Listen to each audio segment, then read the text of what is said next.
Nah, mendengar makian dari si Puji Astuti itu, si Astini ini pun langsung naik pitam dia guys. Dan dia pun langsung mengajak si Puji Astuti ini untuk masuk ke dalam rumahnya. Nah, saat dibawa masuk ke dalam rumah, bukannya disungguhkan dengan diberikan makanan atau minuman ya atau apalah gitu ya kan guys. Tapi ternyata malah si Astini ini malah mengambil sepotong plat besi. Dan langsung saja plat besi tersebut dia hantam. Yo, what's up guys? Welcome back to Rizky Aulia Channel.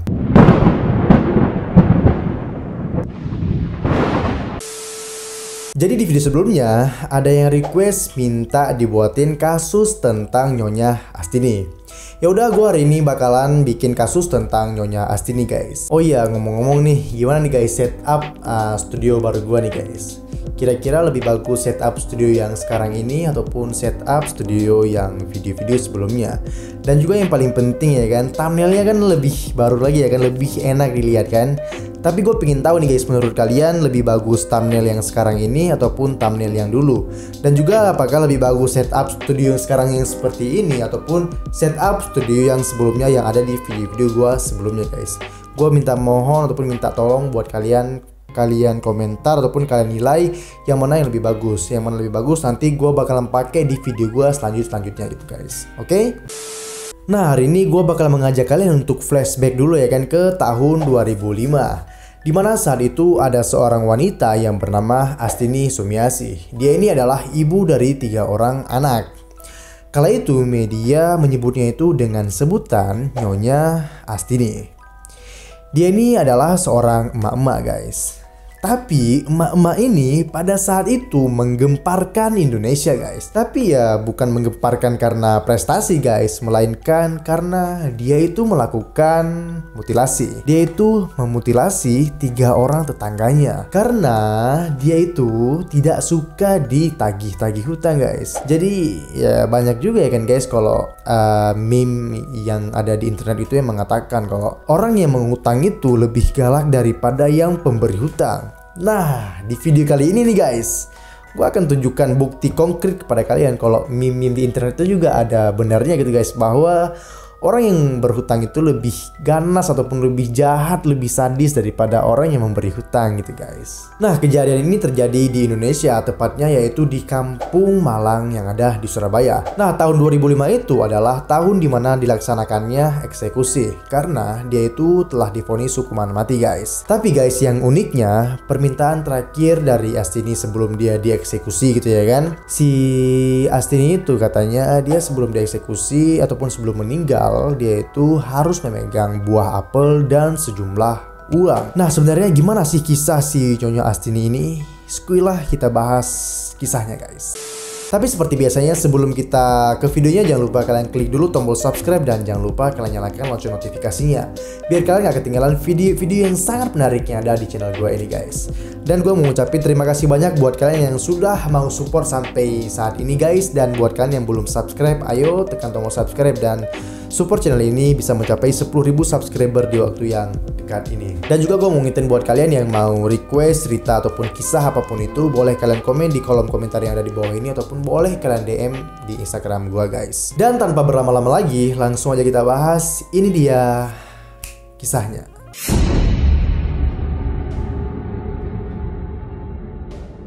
Astini Sumiasih. Pada saat itu dia berusia 41 tahun di tahun 1996. Nah, dia ini dikenal oleh ibu-ibu di sekitar rumahnya ataupun tetangganya gitu ya kan, sebagai orang yang sering meminjam uang kepada tetangga-tetangganya. Di mana dia tuh tercatat sudah meminjam uang kepada Puji Astuti sebesar 20.000, kepada Ibu Rahayu sebesar 1.250.000 dan kepada Sri Astuti Wijaya dia berutang sebesar 550.000 rupiah. Tapi kalian juga harus ingat guys, ini tuh terjadi pada tahun 1996 yang dimana uang 20.000 itu bukan seperti sekarang guys, yang 20.000 sekarang itu kan cuma selembar gitu ya kan. Nah, kalau pada zaman ataupun pada tahun 1996 itu uang 20.000 itu ya bisa dikatakan sangat besar guys. Mungkin kalau diibaratkan dengan uang sekarang bisa dikatakan uang itu nominalnya sama dengan 200.000 atau bisa sampai 2 juta kali ya. Mungkin ya kayak gitu guys. Nah, intinya guys, semua utang tersebut si Astini itu dia tidak mau bayar. Ya gue nggak tahu juga ya kenapa ya kan. Apakah dia betul-betul nggak sanggup bayar ya kan? Atau mungkin jangan-jangan dia itu memang nggak mau bayar sama sekali gitu. Nah si pemilik hutang nih ya kan, dia itu udah kesel banget sama si Astini ini guys. Karena setiap dia menagih hutangnya itu, si Astini itu nggak pernah bayar. Jadi akhirnya mereka itu terpaksa untuk mengeluarkan kata-kata kasar pada saat menagih hutang. Dan ternyata hal itulah yang dijadikan motif oleh si Nyonya Astini ini guys. Ya dia itu memakai alibi ya kan, kalau mereka itu si penagih-penagih hutang ini sering maki-maki dia, sering hina-hina dia. Akhirnya ya udah itulah motif pembunuhan si Nyonya Astini ini guys.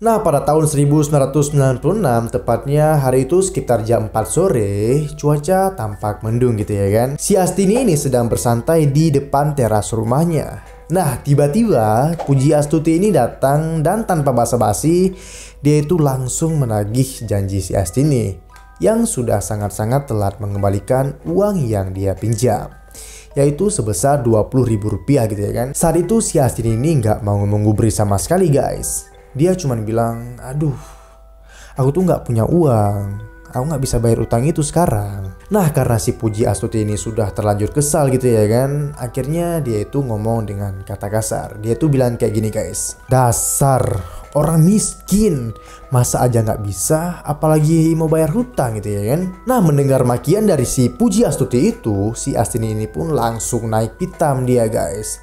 Dan dia pun langsung mengajak si Puji Astuti ini untuk masuk ke dalam rumahnya. Nah saat dibawa masuk ke dalam rumah, bukannya disungguhkan dengan diberikan makanan atau minuman ya atau apalah gitu ya kan guys, tapi ternyata malah si Astini ini malah mengambil sepotong plat besi. Dan langsung saja plat besi tersebut dia hantam ke kepala si Puji berkali-kali. Sampai akhirnya si Puji ini pun kehilangan nyawa. Dan kalian tahu guys, setelah si Puji Astuti ini dia pukul pakai plat besi tersebut, dia ini tuh langsung menyeret tubuhnya si Puji Astuti ini ke dapurnya dia guys. Dan dia itu awalnya menutupi dengan tikar. Pasti kalian bertanya-tanya gitu ya kan, kenapa dia nggak langsung buang mayatnya gitu kan, ataupun nggak dia kubur gitu ya kan. Jadi karena di rumah tersebut posisinya itu dia itu nggak tinggal sendirian guys. Dia itu bertinggal ya kan bersama anak-anaknya. Jadi nggak mungkin ya kan anaknya itu ngelihat kalau ada mayat di rumahnya. Makanya dia seret ke dapur dulu tadi ya kan. Dia tutup dulu pakai tikar gitu. Nah pada tengah malam, tepatnya jam 2 dini hari gitu ya kan, pada saat semua orang itu sudah tidur di rumahnya, si Astini ini pun mulai beraksi dia guys. Si Astini itu mulai sibuk di dapur gitu dia guys. Dia mulai memotong-motong tubuhnya si Puji Astuti ini hingga menjadi 10 bagian.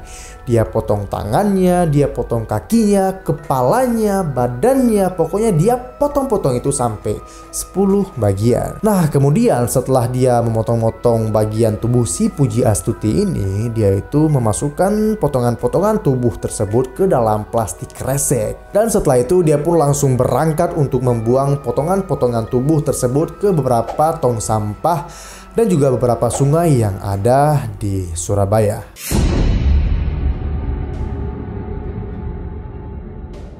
Dan singkat cerita, akhirnya potongan tubuh Puji Astuti itu ditemukan oleh warga Kampung Wonorejo, Surabaya. Nah saat itu warga langsung saja gitu ya kan melaporkan kepada pihak yang berwajib, yaitu pihak kepolisian. Dan akhirnya jenazah itu disimpan ya kan di RSUD Dr. Sutomo. Kemudian jenazah tersebut diidentifikasi oleh keluarga korban, yaitu Agus Purwanto, yang mana dia mengkonfirmasi bahwa itu adalah kepala kakaknya, yaitu si Puji Astuti. Yang sebenarnya dia tuh sempat melaporkan kepada polisi kalau kakaknya itu telah hilang. Tapi sayangnya pada saat ditemukan kakaknya itu sudah dalam keadaan yang sangat-sangat tidak layak. Nah tapi ternyata guys, ini adalah akhir dari kejahatannya si Astini. Karena saat itu adiknya Puji Astini ini sempat melihat bahwa tempat terakhir yang kakaknya datangi itu adalah rumah si Astini, yaitu di Kampung Malang. Nah, setelah polisi mendengar informasi tersebut ya kan, langsung saja mereka itu bergerak cepat untuk mengusut kasus ini guys. Dan akhirnya mereka menangkap Astini ya kan, dan menginterogasinya di kantor polisi. Nah, tapi pada awalnya ya kan, si Astini ini sempat tidak mengakui perbuatannya gitu guys. Dia nggak mengakui kalau dia itu telah menghabiskan nyawa si Puji Astuti. Tetapi akhirnya dia itu jujur ya kan, dia itu akhirnya mengatakan kalau dia itu adalah yang membunuh si Puji Astuti. Dan bukan hanya itu guys, dia itu juga mengatakan kalau dia itu telah membunuh dua orang lainnya, yaitu Rahayu dan Tri Astuti, yang memang kedua orang ini telah dilaporkan hilang beberapa hari di Kampung Malang yang di Surabaya tersebut. Nah, pada saat itu si polisi ini tanya ya kan, kok kamu tega sih bisa membunuh tetangga-tetanggamu sesadis itu? Kenapa kok kamu tega banget melakukannya kepada mereka gitu, polisi tanya gitu ya kan. Nah, si Astini ini mengatakan dia itu tidak suka lantaran mereka bertiga itu selalu datang dan menagih-nagih hutang mereka. Bahkan mereka memanggilnya itu dengan kata-kata kasar. Nah, si Astini ini juga bilang sama polisi ya kan, kalau saya tuh udah pernah bilang kepada mereka Pak, kalau saya tuh nggak punya uang.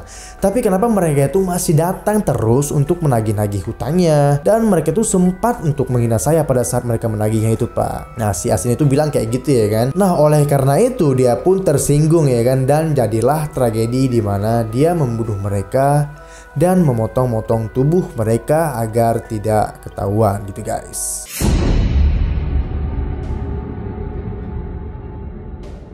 Dan akhirnya pada tanggal 17 Oktober tahun 1996, Pengadilan Negeri di Surabaya menjatuhkan vonis hukuman mati atas kejahatan Astini ini. Tapi guys, si Astini ini berusaha untuk mengulur-ngulur waktu eksekusi. Dia mengajukan banding ke Pengadilan Negeri atas vonis hukuman tersebut. Dan sambil menunggu hasil banding keluar itu ya kan, dia ini pun ditahan di Lembaga Permasyarakatan Wanita di daerah Sukun, Malang, Jawa Timur. Dan hasil bandingnya itu ternyata dia itu ditolak pada Januari tahun 1997.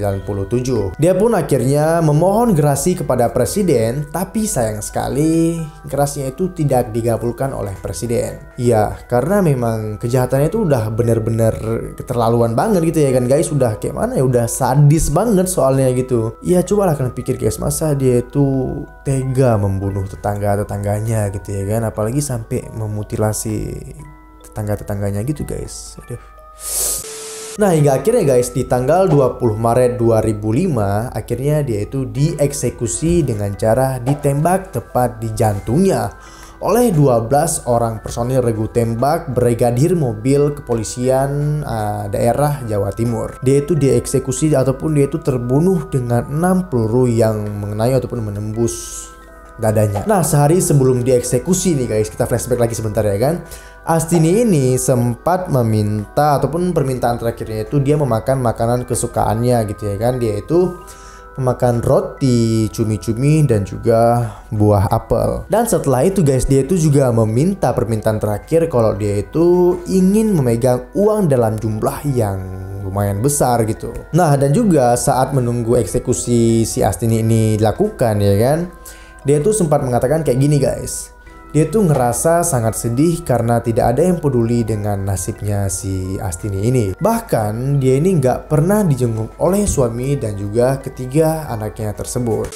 Dan kemudian juga ada informasi ya kan, sekarang ini rumah yang pernah dikontrak oleh si Astini itu sekarang ini kan sudah dikontrak oleh orang lain gitu ya kan guys.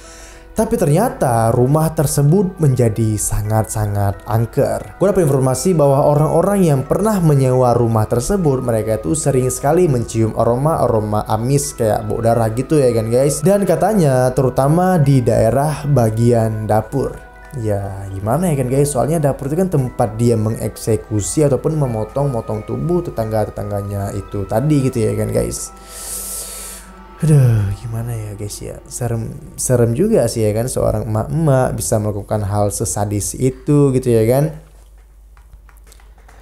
Aduh, nggak tahu lagi lah gua. Nah, begitulah guys kisah si Nyonya Astini tadi ya kan. Semoga dari kisah ini kita bisa mengambil sebuah pelajaran ya kan.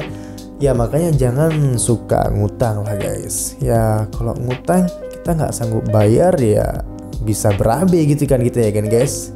bisa-bisa kita terbunuh kayak korban-korbannya si Astini tadi gitu. Makanya guys, nggak usah lah kita ngutang-ngutang guys. Oke? Nah, jika kalian suka sama video ini, jangan lupa kalian klik tombol like dan kalian share video ini sebanyak-banyaknya. Dan jangan lupa kalian klik tombol subscribe dan nyalakan lonceng notifikasinya. Dan gue mengingatkan lagi buat kalian yang mau request cerita ataupun kisah apapun, boleh kalian komen di kolom komentar yang ada di bawah ini, ataupun kalian DM di Instagram gue guys. Nah, sekian dulu dari video kali ini. Gue Rizky Aulia. Sampai jumpa di video-video selanjutnya. Bye-bye.